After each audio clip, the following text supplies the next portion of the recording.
क्या हुआ? जब प्रयागराज महाकुंभ के दौरान एक साधु को गंगा स्नान करने से रोका गया, उसके बाद प्रयागराज के उस गंगा घाट पर जो चमत्कार हुआ, उसे देखकर आपके पैरों तले जमीन खिसक जाएगी। साल 2025 के जनवरी माह में प्रयागराज में सदी का सबसे बड़ा महाकुंभ लगने वाला है।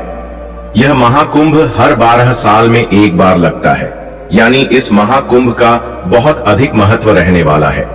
गंगा में स्नान करने का बहुत महत्व रहता है। इसी वजह से देश और दुनिया से कई लोग प्रयागराज के इस महाकुंभ में पहुंचने वाले हैं। लेकिन अभी हाल ही में जो घटना सबके सामने निकल कर आ रही है, उसने सभी के होश उड़ा दिए। जहां पर एक साधु महाराज को गंगा नदी में स्नान करने से रोका गया। कोई भी महाकुंभ साधुओं के बिना अधूरा है, क्योंकि यह साधु संतों के आगमन और स्नान से ही संपूर्ण माना जाता है। देव भर से साधु महाकुंभ शुरू होने के कई दिनों पहले ही प्रयागराज पहुंच जाते हैं। इस घटना की शुरुआत होती है मध्य प्रदेश के महेश्वर में रहने वाले राधानंद जी महाराज से। राधानंद जी महाराज रोजाना सुबह 4 बजे उठकर ठंडे पानी से स्नान किया करते थे और भिक्षा प्राप्त करने के लिए निकल जाते थे। उन्होंने अपने जीवन काल में सांसारिक सुख का त्याग करके कई तपस्याएं की और कई सिद्धियां हासिल की। वे महेश्वर के घाट पर ही निवास करते थे। जब उन्हें प्रयागराज महाकुंभ लगने की खबर मिली, तो वे महाकुंभ में जाने के लिए बहुत उत्साहित थे। वे तकरीबन 1 माह पूर्व महाकुंभ में पहुंचना चाहते थे, क्योंकि वे वहीं पर 2 से 3 महीने बिताना चाहते थे। उनका ऐसा कहना था कि महाकुंभ वह पवित्र समय होता है जहां पर देवी देवता स्वयं उस स्थान पर मौजूद होते हैं। वहां पर तप करना, साधना करना, भगवान का ध्यान कर बहुत ज्यादा फलदायी होता है। अगले दिन सुबह राधानंद जी महाराज जब प्रयागराज पहुंचे तो सुबह के 8:30 बज रहे थे। सुबह 4 बजे उनका स्नान करने का दैनिक नियम था। उन्होंने सोचा, क्यों ना आज गंगा नदी का पवित्र स्नान किया जाए, और वे प्रयागराज के गंगा घाट पर पहुंच गए। उस स्थान पर गंगा नदी की सफाई का कार्य चल रहा था। राधानंद जी महाराज को यह देखकर बहुत खुशी हुई। जब उन्होंने अपने कपड़े उतारे और गंगा नदी में स्नान करने के लिए आगे बढ़े, तो वहां पर खड़े कुछ नगर निगम के अधिकारियों ने उन्हें रोक दिया। उनका कहना था कि आप अभी स्नान नहीं कर सकते, क्योंकि इस समय साफ सफाई का कार्य चल रहा है। प्रयागराज में रोजाना रात्रि के समय गंगा नदी की साफ सफाई का कार्य किया जाता है, ताकि दिन और शाम के समय यात्रियों को इस कारण कोई मुश्किलें ना हो। राधानंद जी महाराज काफी धैर्यवान थे। उन्होंने सफाई अधिकारियों को समझाया कि बात बहुत अच्छी है, लेकिन नित्य मेरा 4 बजे नहाने का नियम है, और आज अगर मैं प्रयागराज पहुंचा हूं तो मैं गंगा नदी में ही स्नान करूंगा, और मेरे एक अकेले के नहाने से ना तो तुम्हारी व्यवस्था बिगड़ेगी और ना ही मुझे कोई समस्या होगी। लेकिन वह अधिकारी अचानक से गुस्सा हो गया और उन साधु महाराज से कहने लगा कि आपको इसी समय क्यों नहाना है? अभी पूरा दिन पड़ा हुआ है। क्या यहाँ पर तुम्हें कोई इंसान नहाता हुआ दिख रहा है? क्या तुम्हारे अंदर इतनी शक्ति है कि तुम सुबह 4 बजे इतने ठंडे पानी से स्नान कर लोगे? व्यर्थ की बातें बनाना छोड़ दो और यहां से चले जाओ। अभी तक तो राधानंद जी महाराज बहुत विनम्र थे, काफी धैर्यवान थे, लेकिन उस अधिकारी के अपशब्दों को सुनकर के अचानक उन्हें बहुत बुरा लगा। उनका ऐसा मानना था कि गंगा नदी पर किसी का अधिकार नहीं है। यह तो साक्षात भगवान शंकर की जटाओं से निकलती है, जिसके अंदर सभी को अपने पाप धोने का अधिकार है, और उसके लिए कोई निश्चित समय नहीं हो सकता। लेकिन उस समय राधानंद जी महाराज ने उस अधिकारी को कुछ नहीं कहा और सामने घाट पर ध्यान अवस्था में बैठ गए। सबको लग रहा था कि वे साधु महाराज मान गए हैं और पीछे हट गए हैं। अब जब पुनः गंगा नदी के अंदर साफ सफाई की मशीनों को शुरू किया गया, तो अचानक से एक बहुत बड़ी घटना घट गई। वे सभी मशीनें शुरू होने का नाम ही नहीं ले रही थी। ऐसा लग रहा था मानो वह जाम हो गई हो, या उनके अंदर बहुत सारा कचरा फंस गया हो। अधिकारियों ने मशीन को देखा, परखा और उसके अंदर का सारा कचरा बाहर निकाल दिया। सबको उम्मीद थी कि अब मशीनें कार्य करने लगेगी, लेकिन फिर जब मशीन शुरू की गई तो कोई भी मशीन चालू होने को तैयार ही नहीं थी। सभी अधिकारी बहुत हैरान थे, किसी की भी समझ नहीं आ रहा था। लेकिन जब मशीन चालू नहीं हुई तो कई मैकेनिकल इंजीनियरों की टीम को मशीन देखने के लिए बुलाया गया। उन सभी मैकेनिकों ने मशीनों को अच्छी तरह से जांचा परखा और यही पाया कि मशीन तो एकदम सही है, लेकिन इसके चालू न होने का कारण किसी को समझ नहीं आ रहा था। राधानंद जी महाराज अभी भी उसी घाट पर ध्यान अवस्था में बैठे हुए थे। गंगा नदी का साफ सफाई का कार्य उस दिन रुका हुआ था। सभी लोग बहुत हैरान थे। उस समय जो मैकेनिकल इंजीनियर वहां पर मशीन सही करने आया था, उसने जब राधानंद जी महाराज को देखा तो उसकी आंखें खुली की खुली रह गई। वह राधानंद जी महाराज के चरणों में गिर गया और बाबा उसे आशीर्वाद देने लगे। फिर वह सभी अधिकारियों को बताने लगा कि यह महेश्वर के सिद्ध महाराज हैं। बचपन के समय पर एक बार जब मुझे सांप ने डस लिया था तो इन्होंने ही अपने चमत्कार से मेरी जान बचाई थी। तब उस अधिकारी को अपनी गलती का एहसास हुआ। वह समझ चुका था अगर यह अपने दैनिक नियम के अनुसार 4 बजे गंगा स्नान करना चाहते थे तो मुझे इन्हें रोकने का अधिकार नहीं था। मैंने जो इनका अपमान किया, इन्हें भला बुरा कहा और गंगा नदी में स्नान करने से रोक दिया, उसी का परिणाम मशीनों की खराबी के रूप में हम भुगत रहे हैं। अब यही हमारी समस्या का समाधान कर सकते हैं। हमें इनसे माफी मांगनी पड़ेगी। सभी अधिकारी मिलकर राधानंद जी महाराज के पास गए, उनके चरणों में बैठ गए और हाथ जोड़कर कहा कि हमें इस बात का अंदाजा नहीं था कि आप एक दिव्य संत हैं। हमसे बहुत बड़ी भूल हो गई है। हमें आपको स्नान करने से नहीं रोकना चाहिए था। राधानंद जी महाराज अभी भी बहुत विनम्र थे। उन्होंने अधिकारियों से कहा कि यह जरूरी नहीं है कि कोई संत चमत्कारी खोखे तभी ही उसे गंगा नदी में स्नान की अनुमति दी जाए। गंगा नदी के ऊपर साधु संतों का सबसे पहला अधिकार है। सभी अधिकारियों ने उनसे हाथ जोड़कर कहा, अब आप गंगा नदी में स्नान कर सकते हैं। हम आपसे बहुत माफी चाहते हैं। राधानंद जी महाराज समझ चुके थे कि सभी अधिकारियों को उनकी गलती का एहसास हो गया है। उनका अभिमान दूर हो गया है। उन्होंने विनम्रता पूर्वक उन अधिकारियों से कहा कि तुम चिंता क्यों करते हो? अभी समय कहां बीता है?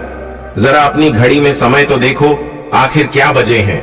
जब सभी अधिकारियों ने अपनी घड़ी में समय देखा तो उनके रोंगटे खड़े हो गए, क्योंकि उस समय सुबह के 4 बज रहे थे। किसी भी अधिकारी को यह समझ नहीं आ रहा था आखिर इतना बड़ा चमत्कार कैसे हुआ।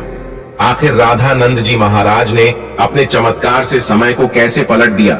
इतना बड़ा चमत्कार देखकर सभी अधिकारी उनके चरणों में गिर गए और बाबा की जयकार लगाने लगे। इस चमत्कारी घटना के बाद सब लोग उन्हें मान गए और उनके दास बन गए, जिसके बाद वे सुबह 4 बजे अपने नित्य कर्म के अनुसार वे गंगा नदी में स्नान करने पहुंचे और इधर मशीनों को फिर से काम करना शुरू कर दिया। सारी मन एक साथ चालू हो चुकी थी, जिससे यह प्रमाणित हो गया कि यह मशीनें केवल रामानंद जी महाराज के इशारे का इंतजार कर रही थी। जैसे ही उन्होंने अधिकारियों का अभिमान चूर किया और गंगा नदी में स्नान किया, वैसे ही फिर से मशीनें चल पड़ी। यह बहुत बड़ा चमत्कार था जो हाल ही में प्रयागराज के महाकुंभ में हुआ है। वास्तव में दोस्तों, यह भूमि साधु संतों की भूमि है। यहाँ पर साधु संतों का न तो अपमान किया जा सकता है और न ही उन्हें छो समझा जाता है। इस देश का हर संत इस देश के लिए कुछ न कुछ करता है और भक्तों को अध्यात्म के मार्ग से जोड़ता है।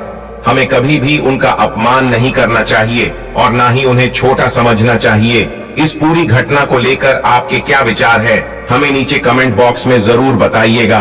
अगर वीडियो आपको पसंद आई हो तो लाइक जरूर करें, साथ ही चैनल को सब्सक्राइब करके बेल आइकॉन को प्रेस कर लें। हर महादेव। दोस्तों, क्या हुआ जब डीएम साहिबा कुंभ मेले में स्नान करने पहुंची और वहां उनका तलाकशुदा पति, जो अब नागा साधु बनकर भीख मांग रहा था, से उनका सामना हुआ।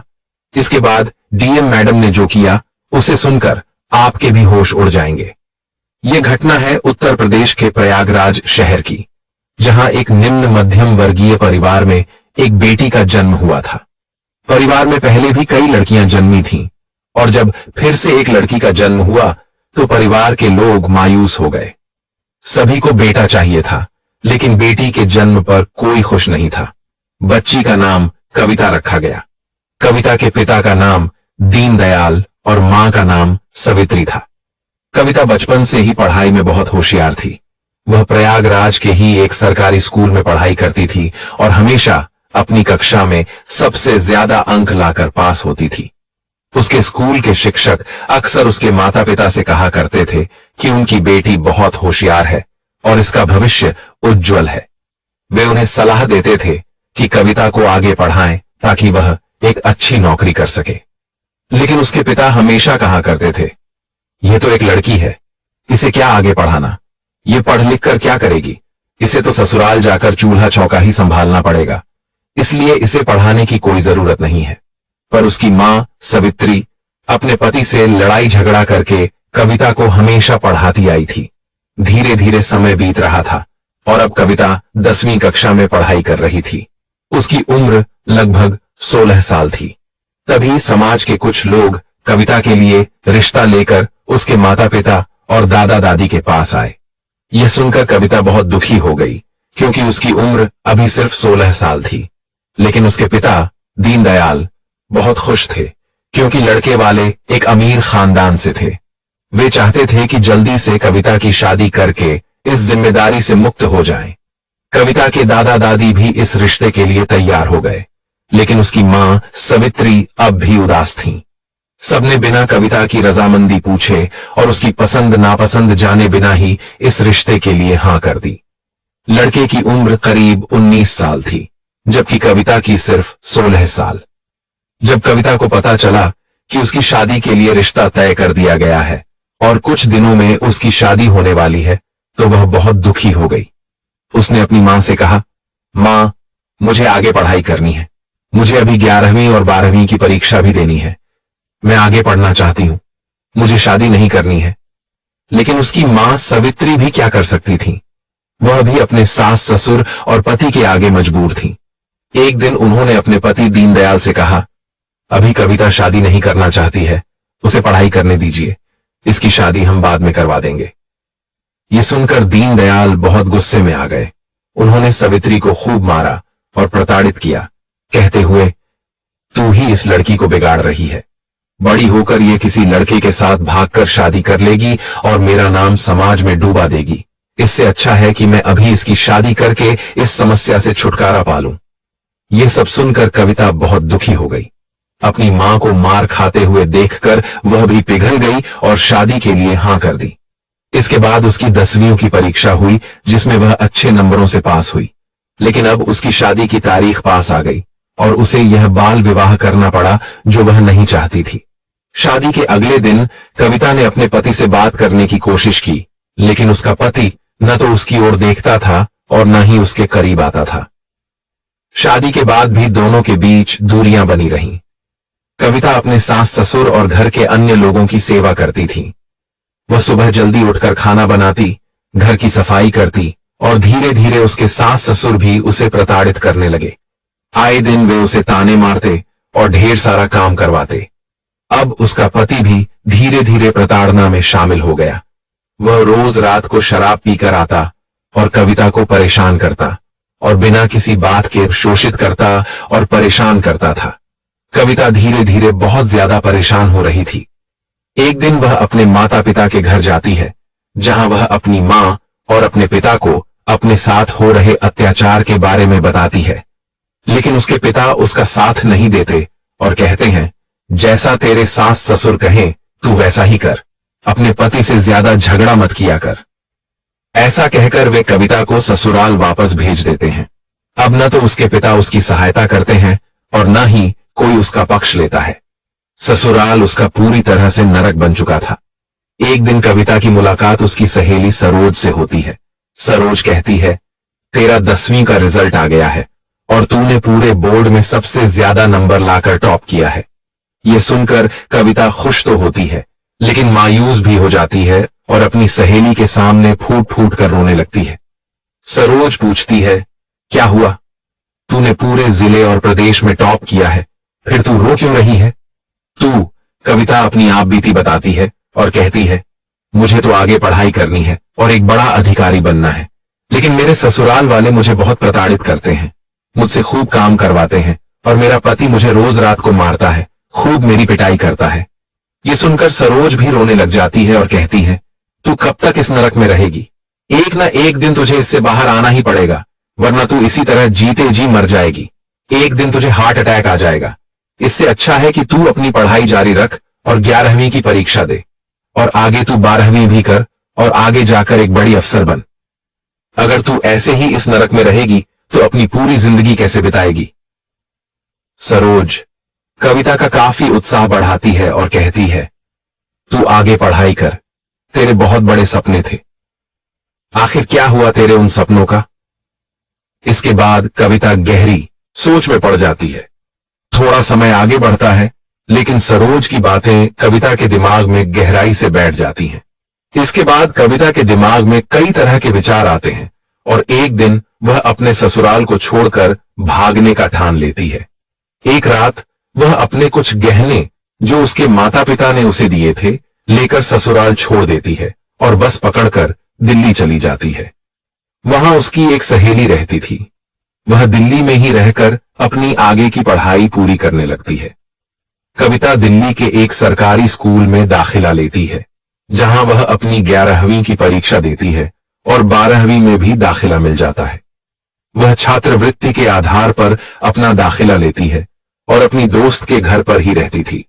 उसके पास कुछ पैसे और गहने भी थे, जिससे उसका गुजारा चलता था। धीरे धीरे समय आगे बढ़ता है। उसके माता पिता और ससुराल वाले कविता को ढूंढ ढूंढ कर हार मान चुके थे। उधर कविता अपनी आगे की पढ़ाई जारी रखती है। समय के साथ वह 12वीं कक्षा में भी अच्छे नंबरों से पास हो जाती है। इसके बाद उसके अच्छे परिणाम के आधार पर उसे एक अच्छे कॉलेज में एडमिशन मिल जाता और वह बीए की परीक्षा में भी काफी अच्छे नंबर लाकर पास होती है और अपना नाम रोशन करती है। अब उसका लक्ष्य आगे एक बड़े अफसर बनने का था। एक दिन उसके कॉलेज में दिल्ली की कलेक्टर मैडम आती हैं। कलेक्टर मैडम अपने भाषण में अपने जीवन के संघर्षों को सभी बच्चों के साथ साझा करती हैं। कविता कलेक्टर मैडम की कहानी सुनकर बहुत प्रभावित होती है और वहीं से कलेक्टर बनने की प्रेरणा पाती है। कविता उसी दिन ठान लेती है कि वह भी एक दिन कलेक्टर बनेगी, लेकिन उसे यह समझ नहीं आ रहा था कि आखिर कलेक्टर बनने के लिए क्या करना पड़ता है। उसे इस बारे में जानकारी नहीं थी। इसके बाद वह कलेक्टर मैडम का पीछा करती है। सौभाग्य से कलेक्टर मैडम की नजर कविता पर पड़ जाती है। वह कविता से कहती हैं, बेटा क्या हुआ? मैं तुम्हें कब से देख रही हूं, तुम मेरा पीछा कर रही हो। भाषण देते समय भी मुझे तुम्हारे अंदर एक अलग ही तेज दिखाई दे रहा था। बोलो बेटा क्या हुआ? कविता अपने जीवन की पूरी सच्चाई कलेक्टर मैडम को बता देती है। वह कहती है, मेरा बाल विवाह हुआ है। मेरे ससुराल वाले मुझे बहुत परेशान करते हैं। मेरा पति भी मुझे बहुत प्रताड़ित करता था। वहां से भागकर मैंने दिल्ली में एक सरकारी स्कूल में दाखिला लिया और अब बीए की परीक्षा दे रही हूं।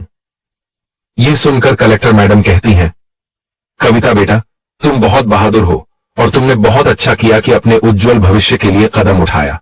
अगर तुम चाहो तो अपने भविष्य को बहुत सुनहरा बना सकती हो। कविता उनसे पूछती है, मैडम मुझे आगे जाकर क्या करना चाहिए? मैं भी आपके जैसी बड़ी अफसर बनना चाहती हूं। तब कलेक्टर मैडम कविता को बताती हैं, अगर तुम्हें मेरे जैसा बड़ा अफसर बनना है तो तुम्हें आईएएस की परीक्षा देनी होगी। यह परीक्षा काफी कठिन होती है, लेकिन मुझे तुम में वह काबिलियत नजर आ रही है। अगर तुम चाहो तो यह परीक्षा दो और इसकी तैयारी करो। एक दिन तुम भी एक बहुत अच्छी कलेक्टर बनोगी। यह सुनकर कविता बहुत प्रभावित होती है। अब उसे अपना लक्ष्य मिल चुका था। वह समझ चुकी थी कि उसे कलेक्टर बनना है। इसके बाद वह बाकी परीक्षाएं पास करके आईएएस बनने की तैयारी में जुट जाती है। वह एक कोचिंग सेंटर में दाखिला लेती है। उसके पास जो गहने पड़े थे उन्हें बेचकर वह अपना दाखिला कराती है। कविता अपनी आगे की पढ़ाई जारी रखती है। इसके बाद उसकी मुलाकात एक गांव के लड़के से होती है जो आईएएस की तैयारी कर रहा होता है। उसका नाम रवि था। कविता और रवि के बीच धीरे धीरे दोस्ती हो जाती है। रवि भी पढ़ाई में बहुत तेज था और उसकी जिंदगी की कहानी भी काफी गंभीर थी। वह भी एक गरीब परिवार से था और अपने पूरे घर बार को छोड़कर कलेक्टर बनने के लिए दिल्ली आया था। धीरे धीरे दोनों के बीच नजदीकियां बढ़ने लगती हैं। दोनों एक दूसरे का उत्साह बढ़ाते हैं और एक दूसरे को पढ़ाई में आगे बढ़ाने में मदद करते हैं। वे साथ में आईएएस की परीक्षा की तैयारी कर रहे होते हैं।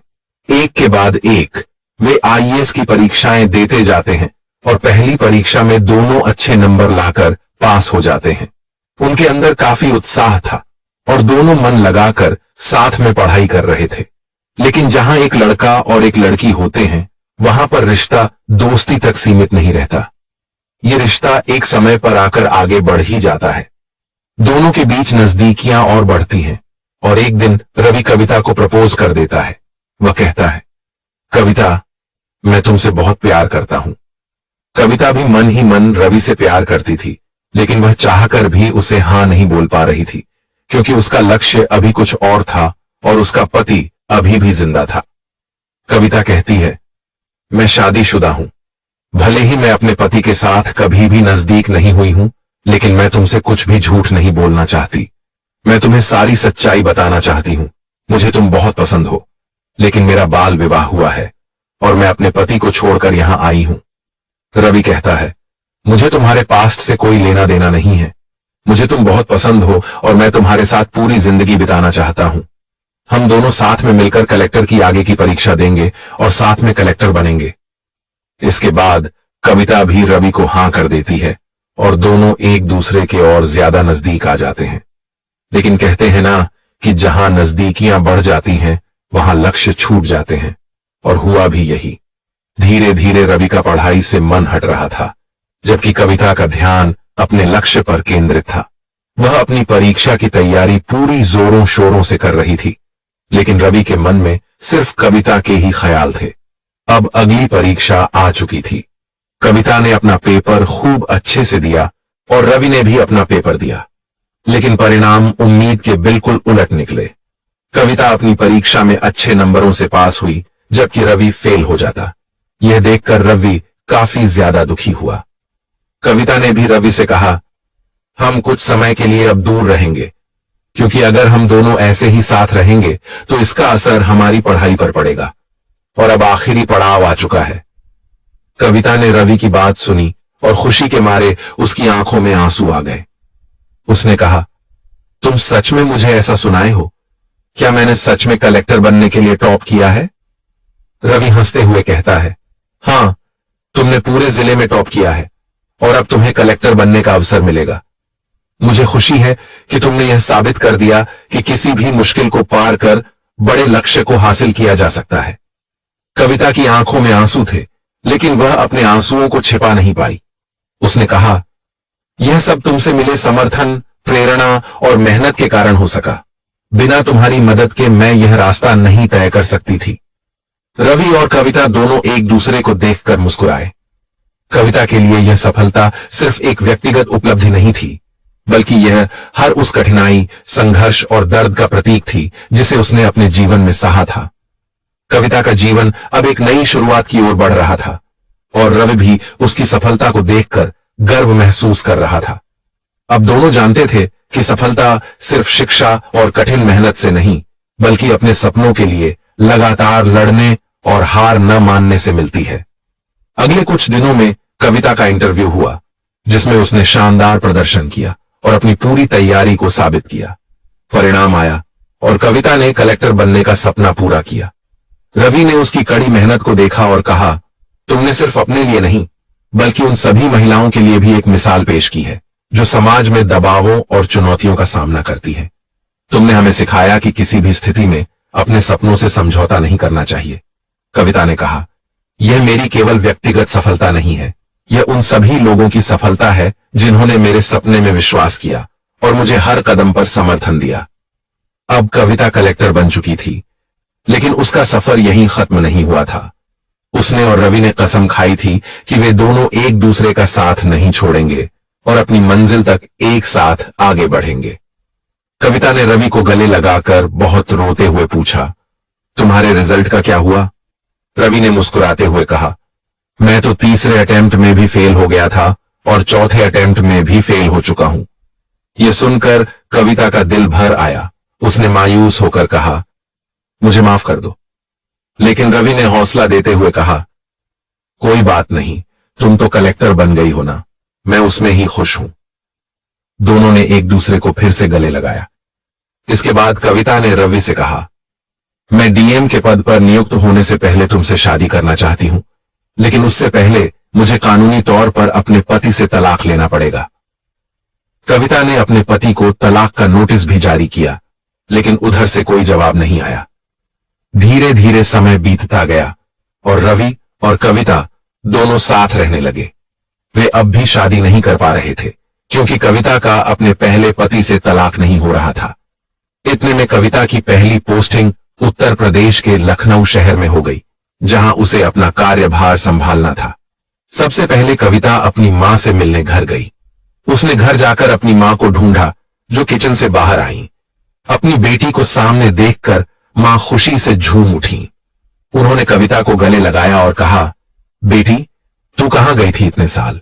हम सब बहुत परेशान थे। कविता ने अपनी मां को बताया, मां, मैं दिल्ली में थी। वहां मैंने खूब मेहनत की और आज मैं कलेक्टर बन गई हूं। यह सुनकर उसकी मां की आंखों में आंसू आ गए और उन्होंने अपने पति को बुलाया। कविता के पिता अपनी बेटी को देखकर खूब रोने लगे और कहते हैं, बेटा, मुझे माफ कर दे। इस समाज में बेटियों के साथ इतना गलत होता है, जिसके चलते मैंने तेरी नाबालिग अवस्था में ही शादी करवा दी थी।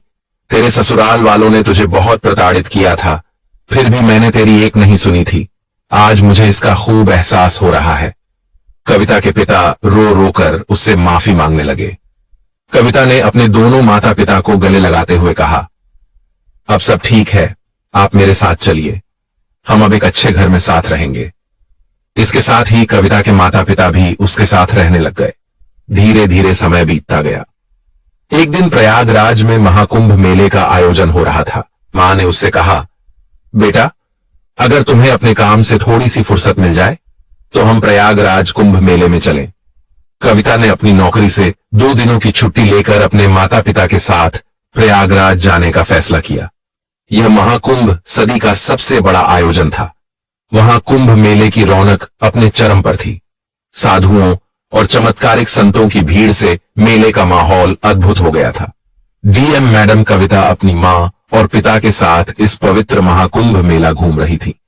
वह गंगा नदी के घाट पर पहुंची, जहां स्नान हो रहा था। तभी अचानक एक नागा साधु वहां आता है और कविता के पैर पकड़ने लग जाता है। कविता ने चौंकते हुए साधु से पूछा, आप मेरे पैर क्यों पकड़ रहे हो? साधु महात्मा ने अपने मुंह से राख हटाई और यह देखकर कविता स्तब्ध रह गई। वह साधु कोई और नहीं बल्कि उसका पहला पति था। कविता ने कहा, आप साधु के रूप में कैसे? साधु यानी कविता के पति ने कहा, जब तक तुम मेरे साथ थी मैंने तुम्हारी कदर नहीं की। मैं तुम्हें रोज पीटता था, लेकिन जब तुम मुझे छोड़कर चली गई तो मुझे तुम्हारी बहुत कमी महसूस हुई। मेरे माता पिता को भी तुम्हारे बिना बहुत बुरा लग रहा था। धीरे धीरे मैं बहुत दुखी हो गया। मैंने तुम्हें खूब ढूंढने की कोशिश की, लेकिन तुम नहीं मिली। मैंने एक अच्छी औरत को खो दिया था और बहुत ज्यादा दुखी हो गया था। कुछ सालों तक मैं इधर उधर पागलों की तरह घूमता रहा। इसके बाद मैंने निश्चय किया कि मैं अब संन्यास ले लूंगा और तब मैंने साधु बनने का फैसला किया। यह सुनकर कविता और उसके माता पिता के होश उड़ गए। वह साधु रोते हुए बोला, मैंने तुम्हें खूब मारा था, खूब प्रताड़ित किया था। मुझे माफ कर दो, मुझे माफ कर दो। कविता ने अपने पहले पति से कहा, अगर आप मुझे नहीं मारते, नहीं प्रताड़ित करते, तो आज मैं कलेक्टर नहीं बन पाती। नियति ने यही लिखा था, जो भगवान चाहते हैं वही होता है। अगर आप और आपके माता पिता मुझे प्रताड़ित नहीं करते तो आज मैं डीएम नहीं बन पाती।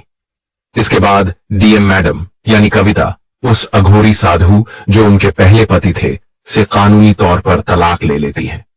तलाक के बाद कविता और रवि की शादी होती है। उनकी शादी बेहद धूमधाम से होती है और दोनों एक दूसरे के साथ प्रेम पूर्वक रहने लगते हैं। शादी के बाद कविता और रवि ने एक दूसरे के साथ मिलकर अपनी अपनी जिम्मेदारियों को बखूबी निभाया। कविता ने अपने डीएम के पद पर रहते हुए समाज में कई सकारात्मक बदलाव लाए। उन्होंने महिलाओं के अधिकारों और शिक्षा के लिए कई योजनाएं शुरू की, जिससे कई लड़कियों को अपने सपने पूरे करने का मौका मिला। रवि ने भी अपने कलेक्टर बनने के सपने को फिर से जीने का फैसला किया और कविता के समर्थन से एक बार फिर से परीक्षा की तैयारी शुरू की। इस बार रवि ने पूरी लगन और मेहनत से पढ़ाई की और आखिरकार वह भी कलेक्टर बनने में सफल हो गया। दोनों ने अपने अपने क्षेत्रों में आदर्श बनकर समाज के सामने एक उदाहरण प्रस्तुत किया। उनकी कहानी ने न केवल लोगों को प्रेरित किया, बल्कि यह भी दिखाया कि अगर सही समय पर सही फैसले लिए जाएं और सच्चे साथी का साथ हो तो किसी भी मुश्किल को पार किया जा सकता है। उनकी सफलता की कहानी पूरे देश में चर्चा का विषय बन गई और कई युवा उनके जीवन से प्रेरणा लेकर अपने सपनों को साकार करने के लिए आगे बढ़े। कविता और रवि का जीवन एक प्रेरणादायक कहानी बन गया जो समाज में परिवर्तन और उम्मीद की किरण लेकर आया। दोस्तों, इस कहानी का उद्देश्य किसी को दुखी करना या किसी की भावनाओं को ठेस पहुंचाना नहीं है। हमारा उद्देश्य आपको जागरूक और सतर्क करना है ताकि आप इन कहानियों से सीख लेकर समाज में एक सकारात्मक बदलाव का हिस्सा बन सकें। कहानी का संदेश। कविता और रवि की कहानी हमें सिखाती है कि जीवन में कितनी भी कठिनाइयां आएं, अगर हम अपने लक्ष्य पर दृढ़ रहते हैं और सही मार्गदर्शन पाते हैं तो कोई भी बाधा हमें रोक नहीं सकती। यह कहानी महिलाओं की शिक्षा, आत्मनिर्भरता और समाज में समानता के महत्व को भी उजागर करती है। समाज को संदेश। इस कहानी से हमें यह सीखने को मिलता है कि हर व्यक्ति को अपने अधिकारों के प्रति जागरूक होना चाहिए और किसी भी प्रकार की प्रताड़ना को सहन नहीं करना चाहिए। हमें महिलाओं की शिक्षा और स्वतंत्रता का सम्मान करना चाहिए और उन्हें आगे बढ़ने के लिए प्रोत्साहित करना चाहिए। आपसे निवेदन है कि हमारे YouTube channel fire crime story hub को लाइक, शेयर और सब्सक्राइब करें। हमारा उद्देश्य इन कहानियों के माध्यम से समाज में जागरूकता फैलाना है ताकि आप सतर्क रहें और एक बेहतर समाज के निर्माण में योगदान दें। आज के लिए बस इतना ही। कल फिर मिलेंगे एक नई कहानी के साथ। आपके समय और समर्थन के लिए बहुत बहुत धन्यवाद। दोस्तों, इस वीडियो में जो घटना बताई गई है उससे आपको क्या सीख मिलती है? हमारे देश में आज भी कई ऐसी जगहें हैं जहां बाल विवाह जैसी कुप्रथाएं जारी हैं। कई लड़कियों के माता पिता उनकी बचपन में ही शादी तय कर देते हैं, जिससे उनके सपने अधूरे रह जाते हैं। आपकी इस पर क्या राय है? कृपया अपने विचार कमेंट में जरूर साझा करें और वीडियो को लाइक करना न भूलें। धन्यवाद।